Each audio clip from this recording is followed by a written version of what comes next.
البتہ ایک بات 8/9 اور ہے، اور وہ کیا کہ اگر میاں بیوی کسی وقت جو ہے آپس میں کوئی بات کر رہے ہیں، میاں غصے میں آ جائے تو بیوی کو غصے میں نہیں آنا چاہیے، یا کسی وقت بات کرتے ہوئے بیوی غصے میں آ جائے خامن کو غصے میں نہیں آنا چاہیے۔ یہ اصول بنا لیں کہ ہم دونوں کبھی بھی ایک وقت میں غصے میں نہیں آئیں گے۔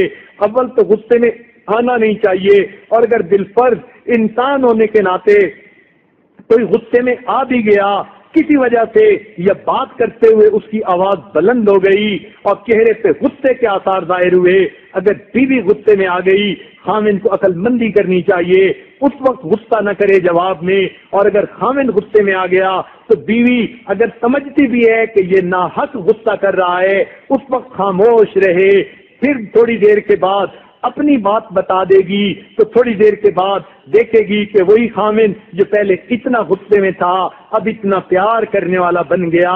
لہذا انسان ہے، طبیعتیں مختلف ہوتی ہیں، کبھی انسان کو غلط فہمی ہو جاتی ہے، یا کبھی کسی وجہ سے ویسے ہی طبیعت کے اندر ایسی بات غصے کی آ جاتی ہے، تو یہ اصول بنا لیجئے، یہ سنہری اصولوں میں سے 9واں اصول ہے کہ میاں اور بیوی دونوں ایک وقت میں غصے میں نہ آئیں۔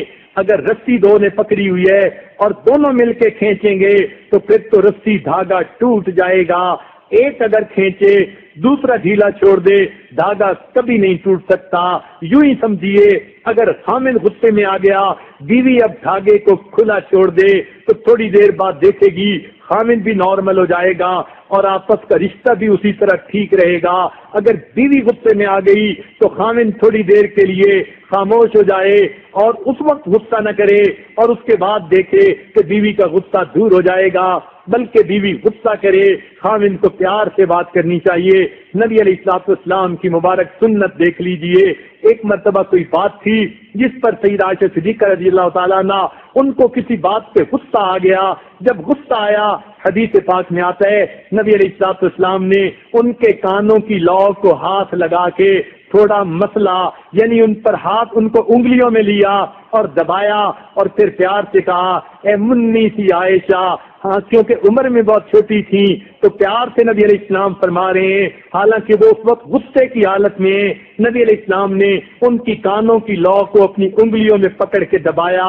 یہ محبت تھی، یہ پیار تھا، نبی علیہ السلام نے پیار سے ایسا کیا اور پھر فرمایا اے منی سی عائشہ، اے چھوٹی سی عائشہ، تو اپنے رب کے سامنے استغفار کر اور یہ دعا کر اللہ میرے غصے کو دور کر دے۔ نبی علیہ السلام کی یہ بات کہنی تھی، ان کا غصہ اسی وقت ختم ہو گیا۔ تو اس طرح اگر ایک غصے میں آئے تو دوسرے کو تحمل مزاجی سے کام لینا چاہیے، دوسرا غصے میں آئے پہلے کو تحمل مزاجی سے کام لینا چاہیے۔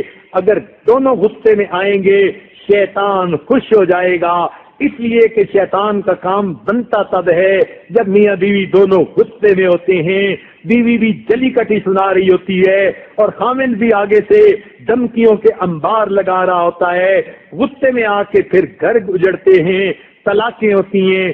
ایک نوجوان کی ساجد کے پاس آیا، کہنے لگا حضرت بس غلطی ہو گئی کہ میں نے غصے میں بیوی کو طلاق دے دی۔ میں نے کہا کوئی ایسا کائنات میں بندہ دکھاؤ کہ جس نے بڑے پیار میں آ کے بیوی کو طلاق دی ہو۔ ارے میاں طلاق تو ہوتی غصے میں ہے، تب اس کو احساس ہوا میں کتنی بڑی غلطی کر بیٹھا۔ لہذا میاں بیوی دونوں کو ایک ہی وقت میں غصے میں نہیں آنا چاہیے، اگر ایک غصے میں آئے تو دوسرا تحمل مزاجی سے کام لے۔ یاد رکھنا کبھی بھی ایک دوسرے کے ساتھ چیخ کے بات کرنے کی عادت ہی نہ ڈالیں، نرم لہجے میں پیار کے لہجے میں بات کی عادت ڈالیں۔ اگر چیخ کے ایک دوسرے سے بات کرنی ہے تب کرنا جب گھر میں آگ لگی ہو اور ایک دوسرے کو بتانا ہو کہ گھر میں آگ لگ چکی ہے۔ اس کے سوا اور کوئی زندگی میں ایسا موقع نہیں کہ جب میاں بیوی دونوں چیخ کے بات کریں۔ چیخ کے بات کرنے کا موقع ایک ہی ہے جب گھر میں آگ لگ چکی ہو اور گھر جل رہا ہو، تب چیخ کے بتائیے کہ گھر میں آگ لگ چکی۔ اگر یہ کیفیت نہیں تو چیخ کے بات کرنے کی کوئی اجازت نہیں۔ محبت پیار سے بات کیجئے، بڑے سے بڑے مسئلے کا حل شریعت نے بتا دیا، محبت و پیار سے نکل آتا ہے۔ لہذا یہ 9واں اصول ہے کہ دونوں ایک ہی وقت میں غصے میں ہرگز نہ آئیں۔ اتنی عقل تو اللہ نے بیوی کو بھی دی کہ خامند کو غصے میں دیکھے تھوڑی دیر صبر کر جائے، اور اگر خامند کو بھی اللہ نے عقل دی بیوی کا موڈ آف دیکھے تھوڑی دیر صبر کر جائے، تو پھر جو ہے اللہ رب العزت شیطان کو درمیان میں دخل اندازی سے دفع کر دیتے ہیں، اور زندگی پھر پیار محبت زندگی میں سلامت رہتا ہے۔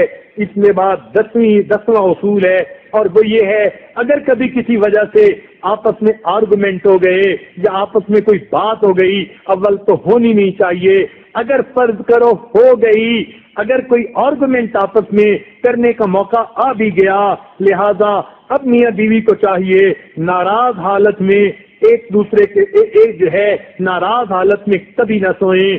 یہ جو ہوتا ہے نا کہ پہلے آپس میں کوئی بات چل رہی تھی، آرگومنٹ شروع ہو گئے، خامند نے ادھر کروٹ لے لی، بیوی نے ادھر رخ کر لیا، اور سمجھتے ہیں کہ ہم سو گئے۔ ہرگز نہیں، یہ گھر بگڑنے کی ابتدا ہوتی ہے۔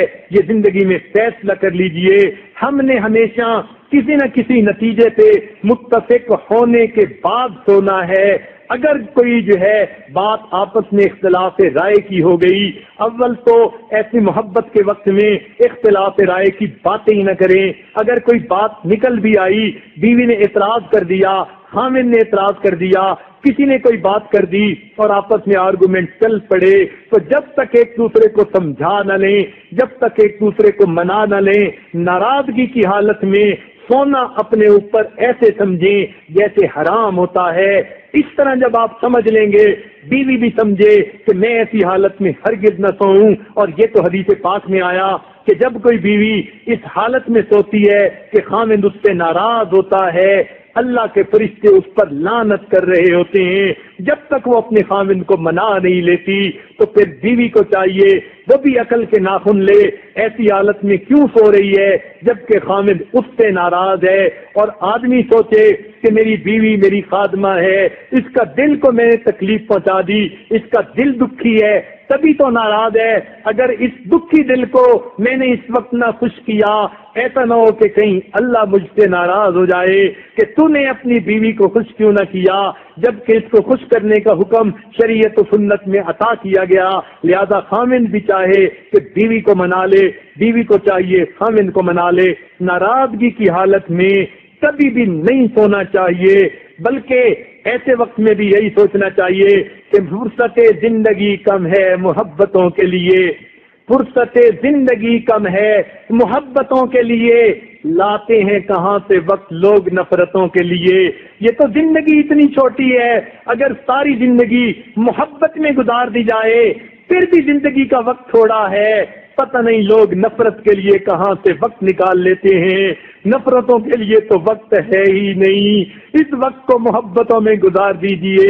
اس لیے کسی نے کیا پیاری بات کہی، فرصت زندگی کم ہے محبتوں کے لیے، لاتے ہیں کہاں سے وقت لوگ نفرتوں کے لیے۔ تو اگر کبھی آرگومنٹ ہو بھی جائیں، اصول بنا لیجئے، ہم نے ناراض ہو کر ایک دوسرے سے نہیں سونا، منا ہی لینا ہے، چاہے خامند کو معذرت کرنی پڑے، چاہے بیوی کو معذرت کرنی پڑے، موقع کے مناسب جو بھی ہو، دونوں کو ایک دوسرے سے معذرت کر لینی چاہیے، احساس کر لینا چاہیے، اور ناراضگی حالت میں کبھی نہیں سونا چاہیے۔ اس لیے کہ جب ناراضگی کی حالت میں سوئیں گے، شیطان کو دلوں میں نفرتیں ڈالنے کا بیج مل جائے گا، وہ اس بیج کو پانی دے گا اور دلوں میں نفرتیں پھر بڑھتی چلی جائیں گی۔ اس لیے جب ناراضگی ہو ایک دوسرے کو کوئی شعر سنا دیں، جیسے کسی شاعر نے کہا، اتنے اچھے موسم میں روٹھنا نہیں اچھا، اتنے اچھے موسم میں روٹھنا نہیں اچھا، ہار جیت کی باتیں کل پہ ہم اٹھا رکھیں، آج دوستی کر لے۔ تو یہ بات اگر انسان کر لے کہ بھئی ہار جیت کو ہم کل پہ اٹھا رکھتے ہیں، اس آرگومنٹ کا فیصلہ کل کر لیں گے، ہار جیت کی باتیں کل پہ ہم اٹھا رکھیں، آج دوستی کر لیں، آج محبتوں سے وقت گزار لیتے ہیں۔ تو جب اس طرح آپس میں محبت و پیار سے میاں بیوی وقت گزاریں گے، نفرتیں ختم ہو جائیں گی، اور واقعی میاں بیوی میں تو ہار جیت ہوتی نہیں، یقین جانیے میاں بیوی میں تو جیت ہی ہوتی ہے. یہ بیوی کی جیت کہ اس نے خاوند کو قریب کر لیا، خاوند کی جیت کہ اس نے بیوی کو قریب کر لیا. لہذا میاں بیوی کے درمیان ہار نہیں ہوتی، میاں بیوی کے درمیان فقط جیت ہوتی ہے. جس نے بھی معافی مانگ لی گویا اس نے جیت لیا. کس کا؟ دوسرے کا دل جیت لیا. تو معافی مانگنا ہار نہیں، معافی مانگنا تو جیت ہے. اب بیوی جیتے یا خاوند جیتے، اللہ کرے دونوں جیت جائیں اور محبت و پیار کی زندگی گزاریں. لہذا ہمیں ازدواجی زندگی کے ان سنہری اصولوں کو سامنے رکھنا چاہیے.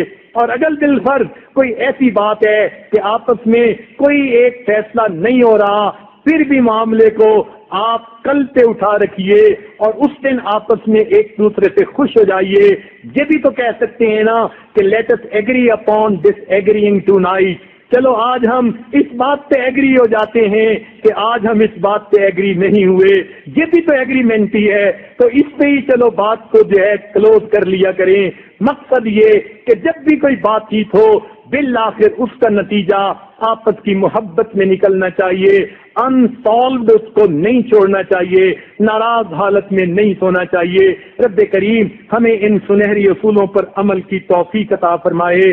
شاید یہ ٹاپک کل کا دن بھی کچھ اور آگے چلے گا، اور اس لیے اب چونکہ 12 بج کر کچھ وقت ہو چکا اوپر، اللہ رب العزت ہمیں نیکوکاری کی زندگی نصیب فرما دے اور ہمیں دنیا میں اللہ تعالیٰ جو ہے عزتوں بھری خوشیوں بھری زندگی نصیب فرما دے، اور قیامت کے دن ہمیں اپنے محبوب کے ہاتھوں حوض کوثر کا جام عطا فرما دے. وآخر دعوانا ان الحمد للہ رب العالمین.